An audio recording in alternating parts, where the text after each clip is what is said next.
Bienvenue sur Africa 24 dans cette nouvelle édition du QG News. Voici les titres de l'actualité. Ouverture du deuxième sommet Russie-Afrique ce 27 juillet à Saint-Pétersbourg. Une vingtaine de chefs d'État et de gouvernements africains prennent part à cet événement. La question de la sécurité alimentaire de l'Afrique est l'un des sujets cruciaux de cette rencontre. La capitale camerounaise Yaoundé s'apprête à accueillir un forum d'investissement Cameroun-Émirats arabes unis. Un rendez-vous de 5 jours qui se tiendra du 1er au 5 août en vue de promouvoir et d'intensifier la coopération économique entre les deux pays. Et la Côte d'Ivoire fait face à une nouvelle épidémie de dengue. Il s'agit de la 6e depuis 2009. Une centaine de cas sont confirmés et 2 décès ont été constatés. Les autorités sanitaires ivoiriennes appellent la population à la vigilance. Mais tout d'abord, après plusieurs heures de confusion, la situation se précise au Niger. Le général Abdourahmane Tiani, qui était jusqu'alors le chef de la garde présidentielle qui séquestre le président renversé Mohamed Bazoum dans sa résidence, se déclare à la tête du groupe à l'origine du coup d'État en cours. Nommé au commandement de la garde présidentielle en 2011 sous la présidence de Mahamadou Issoufou, le général Tiani avait été maintenu à son poste à l'arrivée au pouvoir en 2021 du président Mohamed Bazoum. Il a pris la parole ce vendredi 28 juillet à la télévision nationale pour se présenter comme la figure du Conseil national pour la sauvegarde de la patrie, CNSP. Écoutons un extrait de son allocution. À l'endroit de la communauté internationale, le Conseil national pour la sauvegarde de la patrie réaffirme sa volonté de respecter tous les engagements internationaux souscrits par la République du Niger ainsi que des droits de l'homme. Aussi, je demande aux partenaires techniques et financiers amis du Niger d'appréhender la situation spécifique de notre pays pour lui apporter tous les soutiens nécessaires afin de lui permettre de relever les défis si évoqués. Enfin, le Conseil national pour la sauvegarde de la patrie, par ma voix, demande aux partenaires et amis du Niger, en cette étape cruciale de la vie de notre pays, de faire confiance à nos forces de défense et de sécurité, garantes de l'unité nationale, de l'intégrité du territoire et des intérêts supérieurs de notre nation. En ces temps difficiles que traverse notre patrie, nous savons compter sur votre esprit de patriotisme pour que la nation nigérienne soit sauvegardée. Sur les céréales ukrainiennes, la Russie dit être en capacité de pourvoir aux besoins céréaliers de l'Afrique. Le président russe Vladimir Poutine a promis la livraison gratuite de céréales à 6 pays africains, dont le Burkina Faso, la Centrafrique et le Mali, avec l'exportation de 25 000 à 50 000 tonnes. L'annonce a été faite ce 27 juillet devant une vingtaine de chefs d'État et de gouvernements africains à l'occasion du deuxième sommet Russie-Afrique qui s'est ouvert à Saint-Pétersbourg. Le président des Comores, Azali Assoumani, aussi président en exercice de l'Union africaine, participe à cette rencontre. Dans un discours tenu à la tribune de ce sommet ce jeudi, il a appelé à la réforme du système international pour la construction d'un monde multipolaire dans lequel l'Afrique aurait son mot à dire. Il a aussi appelé à une résolution pacifique du conflit russo-ukrainien. Écoutons-le. Nous pensons collectivement, nous les Africains, que le monde d'aujourd'hui ne peut se passer d'une réforme en profondeur du système international et concrètement de l'Organisation des Nations Unies. L'Afrique d'aujourd'hui et de demain a le droit d'obtenir sa participation au système de décision collectif et d'accéder au Conseil de sécurité en tant que membre permanent.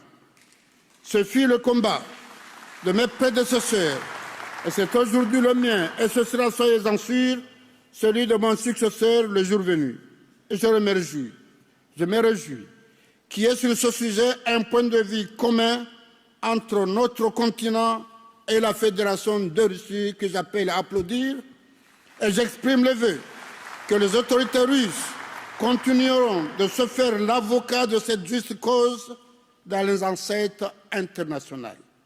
L'Afrique mène aussi le même plaidoyer s'agissant de son adhésion comme membre à part entière au sein du G20, car pour plus d'équité et de justice, elle ne peut pas être écartée des instances décisionnelles mondiales.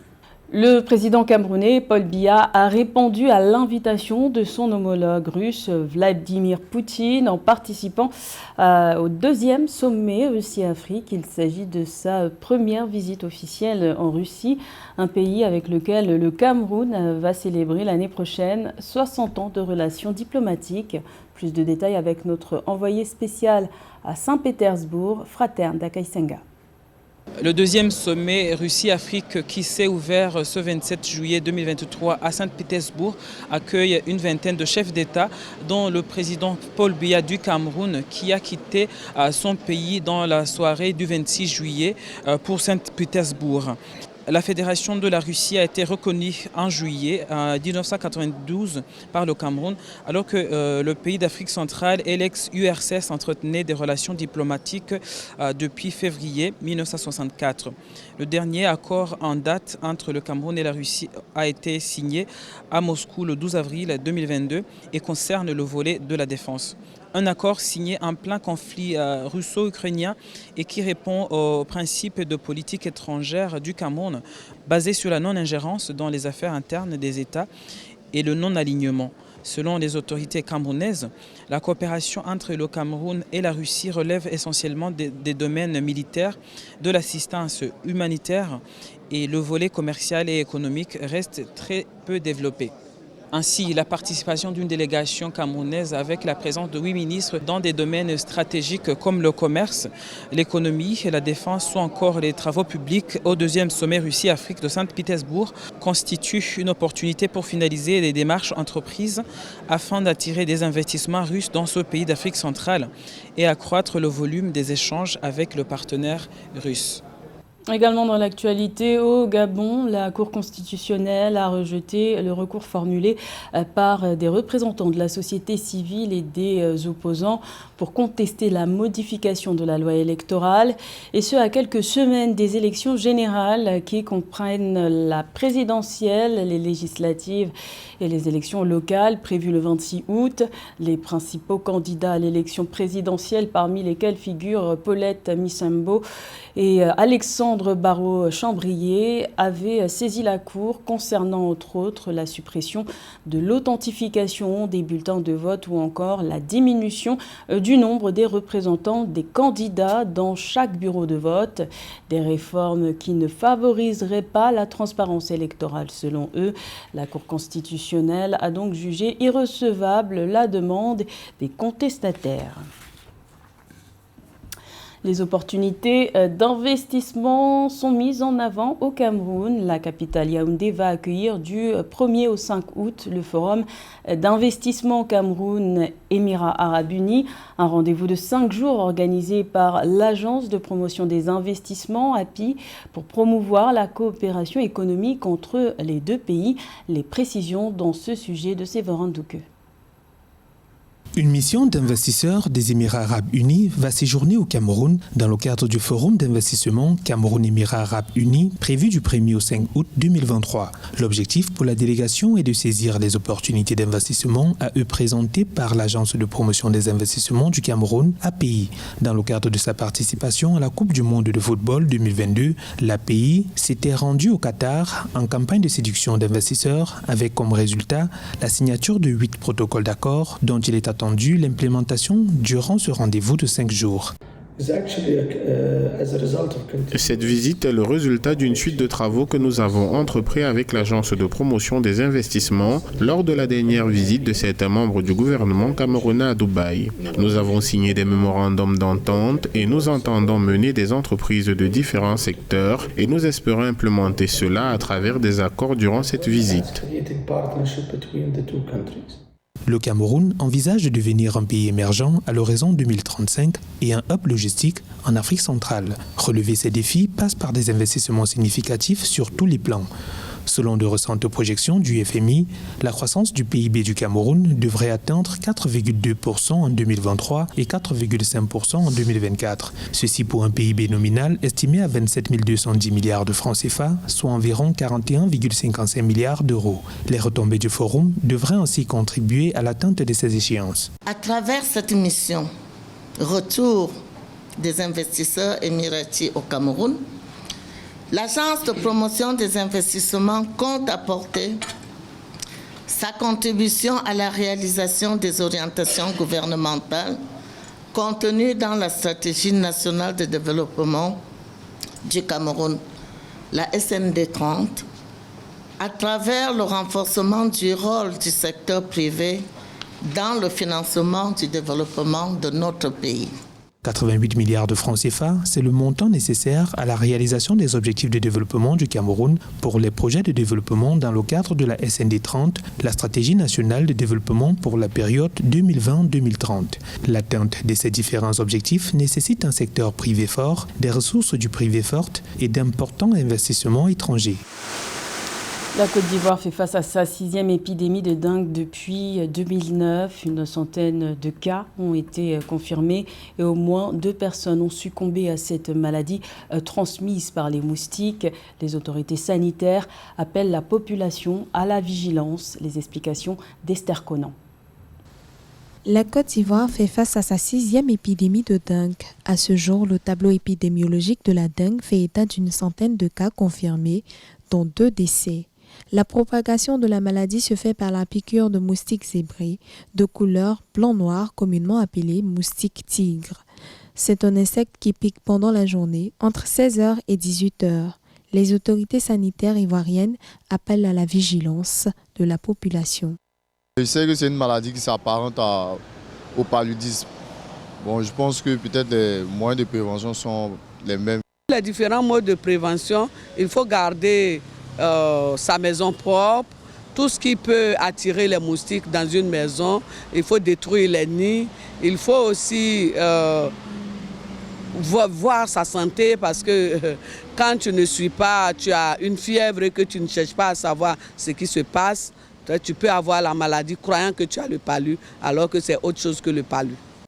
Les zones les plus touchées par cette épidémie sont le Grand Abidjan, en particulier dans le district sanitaire de Cocody, Bingerville. À l'intérieur du pays, les localités Soubré, Oumé, Gueyo, Aboisseau et Abengourou sont également frappées par cette épidémie. Pour se prémunir de cette pathologie, les autorités préconisent quelques mesures de prévention. La prévention passe préférentiellement par l'utilisation de moyens de protection physique. C'est l'utilisation de moustiquaires imprégnés à longue durée d'action. C'est le port de vêtements longs et amples. C'est l'utilisation d'esprits anti-moustiques. C'est aussi de détruire ou assécher les gîtes potentiels que constitue toute réserve d'eau stagnante à l'extérieur ou à l'intérieur du domicile.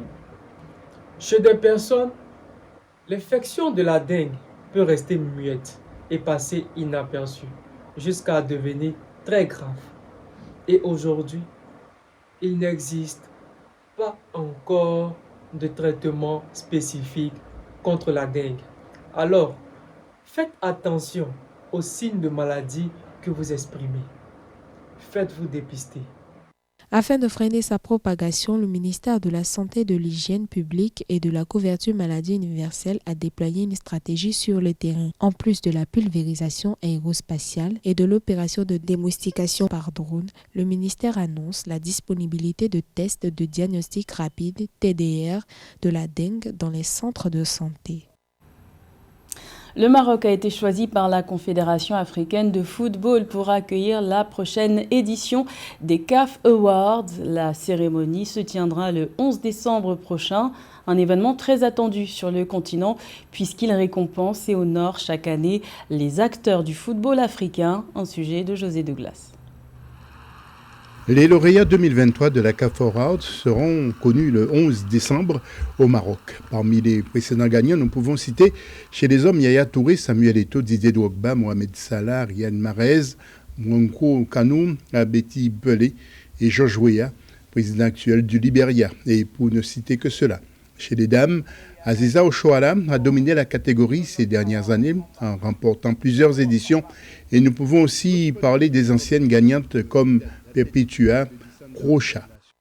Cette cérémonie, c'est bien pour le football africain. C'est le ballon d'or africain, entre guillemets. Ça couronne les saisons, ça couronne les athlètes, ça couronne l'hégémonie maintenant du football africain sur l'Europe. Le meilleur joueur des championnats maintenant, les meilleurs attaquants sont africains. C'est le Sénégalais Sadio Mané et la Nigériane Aziza Oshoala qui ont été sacrés meilleurs joueurs et meilleures joueuses l'année dernière. La CAF a choisi une nouvelle fois Rabat pour cette cérémonie de prestige dans le royaume chérifien. C'est quand même désolant que la CAF n'arrive pas à trouver un sponsor, des moyens pour qu'on sache à chaque fois dans quel pays, dans quelle période de l'année où il y aura cette cérémonie des CAF Awards. Les Awards récompensent les meilleurs joueurs des clubs et les internationaux qui se sont illustrés lors de la saison écoulée, avec en point d'orgue le couronnement des joueurs africains de l'année dans les catégories masculines et féminines. Sadio Mané ne peut pas prétendre à se succéder parce qu'il a fait une saison vierge au Bayern de Munich. Le Nigérien Osimhen a les faveurs des pronostics. Il a fait une saison extraordinaire en Italie, meilleur buteur du championnat italien. Il a remporté le championnat d'Italie en Ligue des Champions. Il était au rendez-vous. Il fait office de favori. Plusieurs autres distinctions seront en jeu pour les filles et les garçons, notamment le joueur et la joueuse interclub de l'année, l'équipe nationale de l'année, l'entraîneur de l'année, le club de l'année et le but aussi de l'année. L'artisanat était à l'honneur à Cotonou avec la 18e édition du Salon national de l'artisanat du Bénin qui s'est achevé ce 27 juillet. Pendant 10 jours, artisans et entrepreneurs locaux du secteur de la mode ont présenté leur savoir-faire et leur talent. Un salon dans lequel s'est rendu notre correspondant, Lefti Ounou. Passionné de dessin depuis l'enfance, Katanga Touza est natif de la région de Kara. Akpadia Komi Richard et Adidogo Komi sont de l'ethnie Ewe du sud du Togo. Ces trois jeunes Togolais ont créé Dessin Art depuis 2021. Ils ont commencé à s'exprimer sur la plage d'Olomé. Présents dans le cadre de la 18e édition du Salon national de l'artisanat du Bénin SNAB, ces jeunes artistes ont conquis le public venu soutenir les artisans et commerçants exposant sur le site du SNAB. Artisans du secteur de la mode à travers le maquillage artistique et le dessin, ces jeunes talents africains ambitionnent de perfectionner cet art. Nous contextualisons nos maquillages artistiques, on réalise des dessins sur le visage de ceux qui le désirent, tout en mettant un accent particulier sur l'événement qui nous réunit. Par exemple, sur le visage de cette jeune dame, j'ai écrit SNAB et d'autres dessins pour la rendre plus belle. Et d'autres dessins pour la faire maquiller un peu. Présent à ce rendez-vous, le boîtier Blaise Vigan se fait remarquer par son art. Il réalise des chaussures haut de gamme sur mesure à base de matières nobles, notamment du cuir, de peau de veau et de crocodile. Il mixte également cuir et tissu africain. Passionné de chaussures depuis le bas âge, Blaise Vigan, à la fin de son premier cycle en comptabilité et gestion d'entreprise, a décidé de se consacrer au métier de bottier. Après plus de 17 ans à côtoyer des maîtres bottiers pour la formation et des stages de perfectionnement, Blaise Vigan est promoteur de sa propre marque de chaussures. Du haut, de la doublure, de la première de montage jusqu'à la semelle, tout est entièrement en cuir. Et après, on fait du cousu-main. Ça, c'est la particularité des chaussures réalisées chez un bottier. Et c'est des chaussures assez confortables, solides, qui traversent le temps. Blaise Vigan entend transmettre son savoir-faire particulier. Pour ce faire, il projette de créer un centre de formation en vue de former et révéler de jeunes béninois et africains passionnés du métier de bottier. Le SNAB, institué par les autorités béninoises en 1997, est un événement annuel. L'édition 2023 s'est déroulée autour du thème « L'apprentissage, un tremplin vers la professionnalisation » et a réuni plus de 150 artistes et entrepreneurs locaux et internationaux. C'était le journal de la rédaction. Merci de l'avoir suivi. L'information continue sur Africa 24.